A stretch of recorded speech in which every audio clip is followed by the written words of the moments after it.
អីហ្គេលនេះគឺជាសភៅកំណត់ហេតុរបស់យើងទាំងពីរនាក់ដែលបងទៅសេឡើងនៅបទពិសោធន៍ដែលយើងធ្លាប់ឆ្លងកាត់កន្លងមកហើយលើប្រហែលជាម៉ោង3ទៀតភ្លឺបងបានយកវាមកមើលសារជាថ្មីពីមុំបងគិតថាបងគ្រាន់តែជាក្មេងស្រីម្នាក់ប៉ុណ្ណោះតែសារតែអូនអត់ចេះឆ្លងថ្នល់អូនប្រាប់បងទៀតថាអូនអត់ចេះជិះម៉ូតូ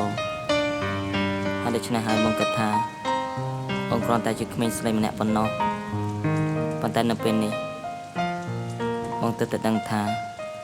ក្មេងស្រីម្នាក់នេះគឺជានារីដែលបងស្រឡាញ់ខ្លាំងបំផុតបងគេមិនលួងដោយសារតែបងនឹងរួមស្រីភ្លៀងធ្លាក់ខ្លាំងណាស់តើអូនកំពុងតែធ្វើអ្វីបងនឹកអូនធ្ងន់ធ្ងររកមានស្ងួននឹកដល់អូនក្រុមវេលាអូនដឹងទេថាបងស្រឡាញ់អូនប៉ុណ្ណាបានជីវ៉ាជីវិតបងរួមក៏គ្មានន័យសងខំមីយោដងហើយប្រាប់ស្រីថាបងនឹកតែរូបអូនណាពុំងាមនុស្សស្រីម្នាក់នេះតែងតែមើលថែបងពេលបងពិបាកចិត្តស្មុគស្មាញម្ដងអូនសើផងអូនយំផងចង់ឲ្យបងញញឹមអូនតែនិយាយថាកាលមកជំនួសកុំចេះតែអស់សង្ឃឹមអូនជានារីដែលធ្វើឲ្យបងស្គាល់ច្បាស់ស្នេហាព្រួយបារម្ភពីបងពេលដែលឆ្ងាយពីកាយា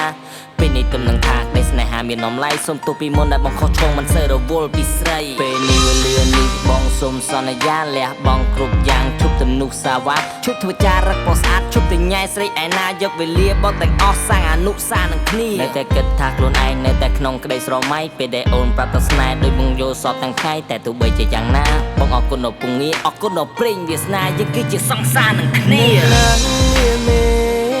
នឹកណាស់មានស្នេហ៍សង្ឃឹមថាអូនបានលើបទនេះហើយបានយល់ពីអត្ថន័យអនុស្សាវរីយ៍បងនឹងប្រលឹងមកខំទៅសេនៅបទហ្នឹងនឹងមងផងបានទេ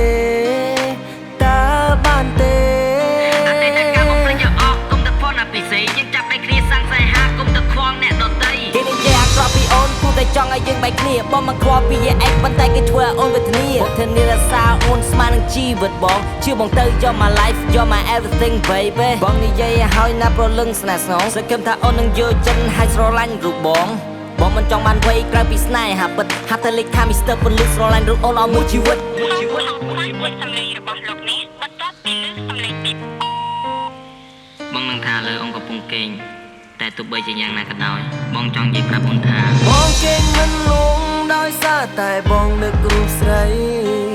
ភ្លៀងធ្លាក់ខ្លាំងណាស់តើអូនកំពុងតែធ្វើអ្វីបងនឹកអូនធ្ងន់ធ្ងររកមានស្ងួន